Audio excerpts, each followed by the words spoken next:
Assalamualaikum warahmatullahi wabarakatuh. Kami dari kelompok 12 yang beranggotakan Muhammad Hafid Muafak dan Nabila Fitri Rahmani yang membahas mengenai tafsir Sunni Mafatih Al-Ghaib karya Ar-Razi. Yang pertama, kami akan membahas mengenai biografi dari Ar-Razi. Beliau adalah Abu Abdillah Muhammad bin Umar bin Al-Husain bin Al-Hasan bin Ali At-Tayyimi Al-Bakri Al-Tabrasani Al-Razi. Beliau ini dilahirkan di Rai, nama sebuah kota kecil di Iran pada tanggal 25 Ramadan 544 Hijriah, bertepatan 1149 Masehi. Dan pada saat itu pada masa itu kawasan tempat ia bermukim itu sebagian besar berada di bawah Kesultanan Khawarizm Syasyah dan sebagian lagi itu di bawah kekuasaan Kesultanan Guriah. Pada masa muda, Al-Razi itu dikenal sebagai seorang yang gigih menuntut ilmu dan selalu melakukan musafir ilmu ke berbagai tempat yang terkenal seperti ada Khawarizm, Khurasan, dan Mesir untuk berguru kepada ahli ilmu. Selain itu, seorang mufasir yang terkenal pada masanya, Imam Fakhruddin Al-Razi, juga dikenal sebagai ilmuwan yang menguasai beberapa disiplin ilmu, baik ilmu pengetahuan umum maupun ilmu agama seperti bidang usuluddin, fikih, ilmu al-lughah, ahli teolog atau kalam dari mazhab Ahlus Sunnah, ilmu sastra, filsafat, tasawuf, ada kedokteran, matematika, dan sebagainya. Pada awalnya pengetahuan agama itu beliau peroleh dari ayahnya sendiri, khususnya tentang ilmu fiqh dan ilmu kalam. Ayahnya yakni bernama Syekh Diyaudin, seorang imam yang lebih populer dengan nama Khatib Al-Roy, sehingga Al-Razi pun bisa digelar dengan Ibnu Khatib Al-Roy. Berkenaan dengan pilihan mazhab, Al-Razi ini memilih mazhab Imam Syafi'i, dan itu memang sejalan dengan mazhab pilihan ayahnya yang sempat berguru kepada beberapa ulama. Di antaranya ada Abi Muhammad Husain bin Mas'ud Al-Fara', Al-Baghawi Husain, Al-Maruzi Al-Qaffal, Al-Maruzi Abi Zaid, Al-Maruzi Abi Ishaq, Al-Maruzi Abi Abbas bin Sarij, Abi Qasim Al-Amati. Berbekal ketekunan dan kegigihan beliau itu untuk mempelajari ilmu dengan menempuh berbagai cara, termasuk diantaranya itu untuk mengadakan lawatan ke berbagai daerah untuk menemui pakar ilmu, sehingga Fakhruddin Al-Razi ini dikenal sebagai tokoh reformis yang sangat progresif di dunia Islam pada abad ke-6 Hijriah. Bahkan beliau pula ini sering dijuluki sebagai tokoh pembangunan sistem teologi melalui pendekatan filsafat. Dan dalam konteks ini, maka seorang pemikir mistik modern dari Iran yang bernama Sayyid Hussein Nasar itu mengemukakan dalam risalahnya Asror Al-Tanzil bahwa Al-Razi ini telah berhasil mengawinkan tema etika dengan pembahasan teologi. Beliau dipanggil oleh Allah atau berpulang ke rahmatullah itu dan menjadikan anak-anak serta murid-murid beliau dan para kaum muslimin umumnya itu merasa kehilangan dengan kepergiannya. Dan menurut beberapa sumber, yang menjadi penyebab dari meninggalnya Ar-Razi adalah dipicu oleh perbedaan akidah antara beliau dengan aliran Kiramiyah yang berakhir dengan perselisihan di antara keduanya. Dan pada akhirnya dari pihak Kiramiyah itu sendiri berhasil untuk meracuni beliau, sehingga menyebabkan datangnya ajal. Perjalanan panjangnya ke beberapa daerah tersebut itu memungkinkan untuk menemui beberapa ulama yang kemudian dijadikannya guru dalam berbagai disiplin ilmu, yang terutama ada dalam bidang tafsir. Di antaranya beberapa ulama yang pertama itu ada Salman, Ibnu Nasir, Ibnu Imran, Ibnu Muhammad, Ibnu Ismail, Ibnu Ishaq, Ibnu Zaid, Ibnu Ziyad, Ibnu Maimun, Ibnu Mahran, Abu Al-Qasim Al-Ansari, salah seorang murid Imam Al-Haramain. Dan yang kedua ada Abdul Malik bin Abdullah ibnu Yusuf ibnu Abdullah ibnu Yusuf ibnu Muhammad yang terkenal dengan nama Imam Al-Haramain Diyauddin Abu Al-Ma'ali Juwaini. Dan yang ketiga ada Ibrahim ibnu Muhammad ibnu Ibrahim ibnu Mahran Al-Imam Ruknuddin Abu Ishaq Al-Isfirayani, seorang pakar teologi dan hukum Islam dari Khurasan.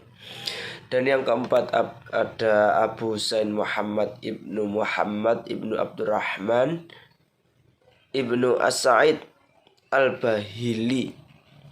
Dan yang kelima ada Ali ibnu Ismail ibnu Ishaq ibnu Salim ibnu Ismail ibnu Abdullah ibnu Musa ibnu Bilal ibnu Abu Bard ibnu Abu Musa, seorang teolog yang terkenal dengan nama Asy-Syaikh Abu Hasan Al-Asy'ari Al-Basri. Dan selanjutnya ada Muhammad ibnu Abdul Wahhab ibnu Salam Abu Ali Al-Jubai, seorang tokoh teolog Mu'tazilah.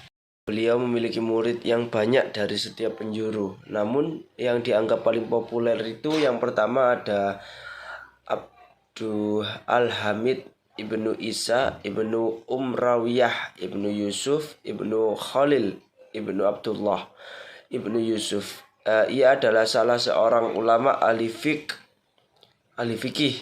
dan teologi Islam atau mutakalim. Nama besarnya adalah Al-Aliyamah Syamsuddin atau Abu Muhammad Al-Hasrus Sahi.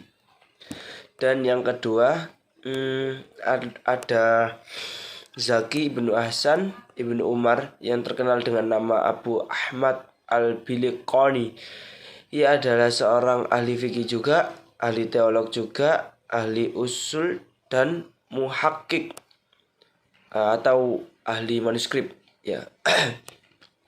Lalu selanjutnya yang ketiga ada Ibrahim ibnu Abdul Wahhab ibnu Ali. Nama sebutan lainnya adalah Imaduddin Abu Ma'ali atau Al-Ansari Al-Khuzraji Al-Zanjani. Dan selanjutnya ada Ibrahim ibnu Muhammad Al-Sulami Al-Maghrabi. Ia adalah seorang hakim yang terkenal di wilayah pinggiran Mesir. Dan selanjutnya yang kelima lalu ada Ahmad ibnu Khalil ibnu Sa'adah ibnu Ja'far ibnu Isa Al-Mihlabi. Ia adalah salah satu ketua hakim yang terkenal dengan nama Syamsuddin Abu Al-Abbas atau Al-Khubi. Baik, selanjutnya yaitu mengenai latar belakang kitab tafsir Mafatih Al-Ghaib karya Ar-Razi. Ar-Razi sendiri tidak menyebutkan secara jelas awal mula dimulai dan tahun akhir penulisan tafsir ini, sebagaimana kebiasaannya pada beberapa karya yang lainnya. Diperkirakan produktivitas Ar-Razi dalam menulis tafsir ini dimulai sejak bulan Rajab sampai Ramadan tahun 601 Hijriah. Diperkirakan ada 827 halaman dengan asumsi 11 halaman tiap harinya. Nah, hal ini baru tulisan beliau tentang tafsirnya saja, belum mencakup disiplin ilmu. Ar-Razi sendiri itu hidup pada tahun ke-6 Hijriah. Nah, masa ini adalah masa kesempitan dalam kehidupan umat Islam, baik dalam hal politik, sosial, keilmuan, dan akidah. Dan kelemahan ini telah sampai pada puncaknya yaitu pada masa Daulah Abbasiyah. Pada masa itu juga terjadi perselisihan mazhab dan akidah. Dan di Roi sendiri ada 3 golongan yaitu Syafi'iyah, Hanafi, dan Syiah. Dan muncul pula banyak golongan kalam dan perdebatan-perdebatannya. Di antaranya yaitu yang terjadi pada golongan Syiah, Mu'tazilah, Murji'ah, Batiniyah, dan Qurasiyah. Abdul Fattah Lashin menyatakan bahwa Ar-Razi dalam kehidupan ilmiahnya sangat berambisi dalam mengkritisi pemikiran-pemikiran yang berseberangan baik dalam akidah dan mazhab. Oleh karena itu, tafsir ini berperan sebagai sarana untuk mengkritisi pemikiran Mu'tazilah dan aliran-aliran pemikiran yang lainnya. Ada yang mengatakan juga bahwa tafsir ini ditulis oleh Ar-Razi sebagai tanggapan terhadap tafsir ideologi karangan Zamakhsyari, yaitu kitab Al-Kasyaf, di mana Ar-Razi yang beraliran Asy'ariyah berusaha mempertahankan alirannya, yaitu yang bermadzhab Syafi'i, dan mencari-cari jalan untuk membenarkannya. Selanjutnya yaitu kelebihan dan kekurangan dari kitab Mafatih Al-Ghaib.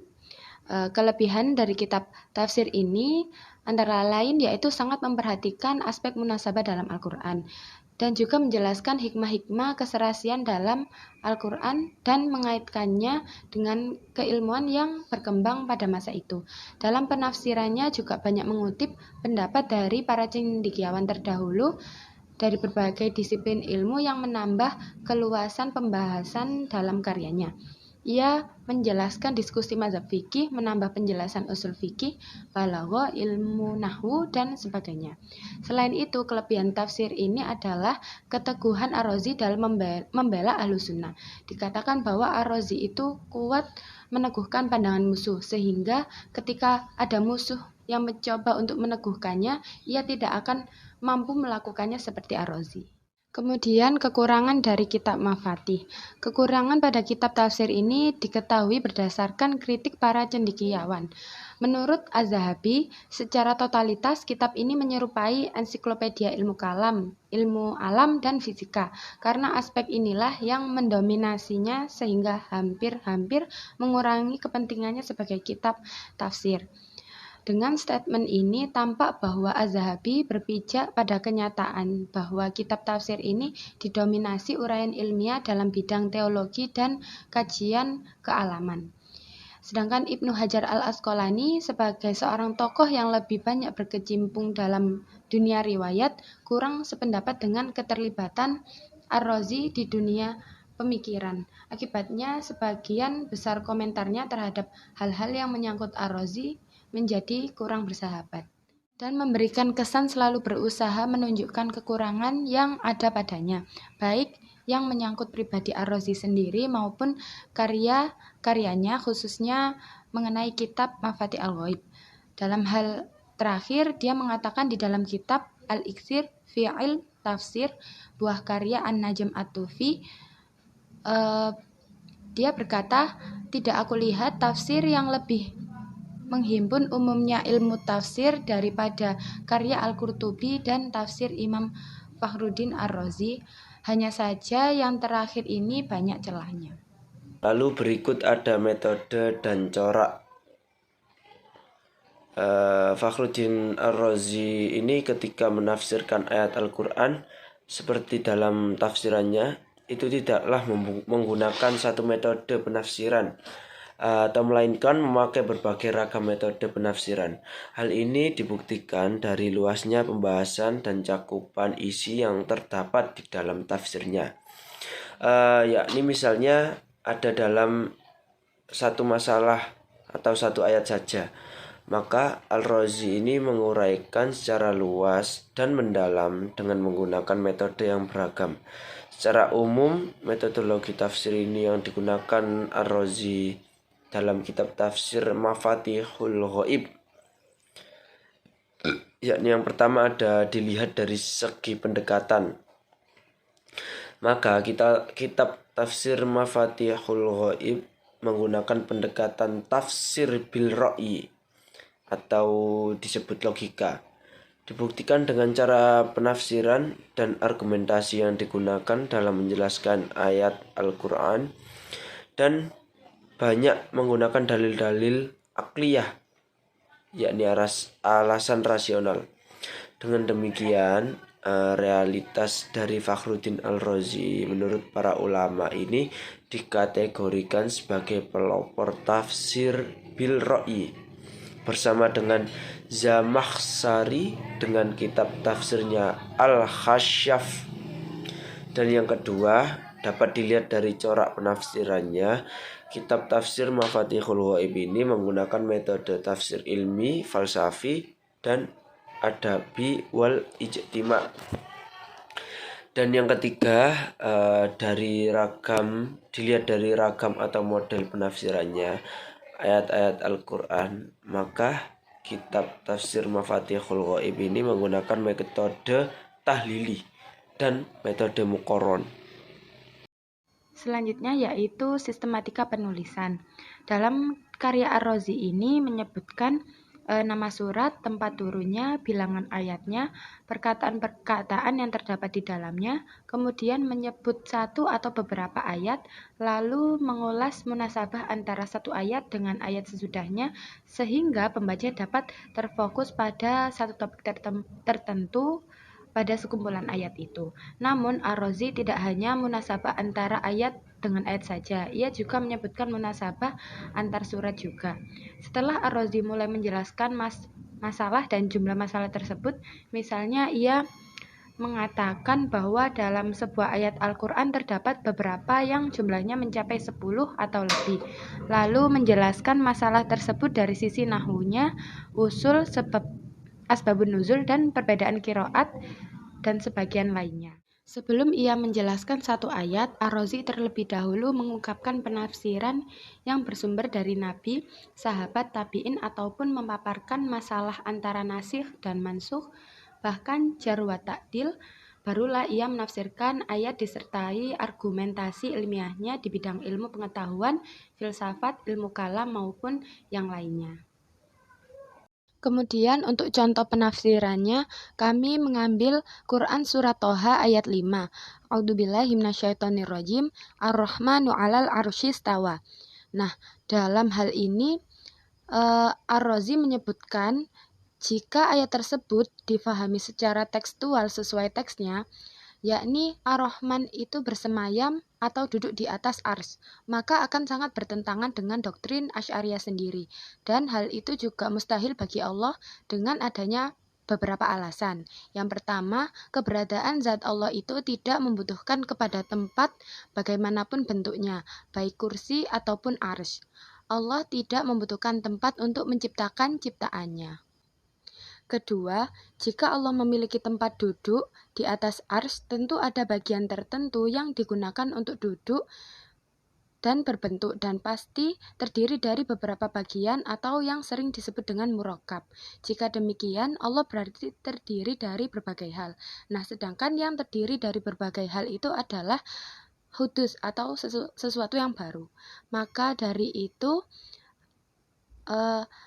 Allah mustahil duduk sebagaimana yang difahami secara tekstual.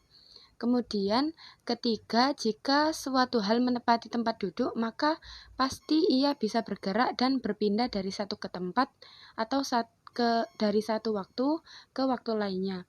Hal ini tentu merupakan sifat dari sesuatu yang baru dan diciptakan, sedangkan Allah yang qadim tidak mungkin memiliki sifat tersebut.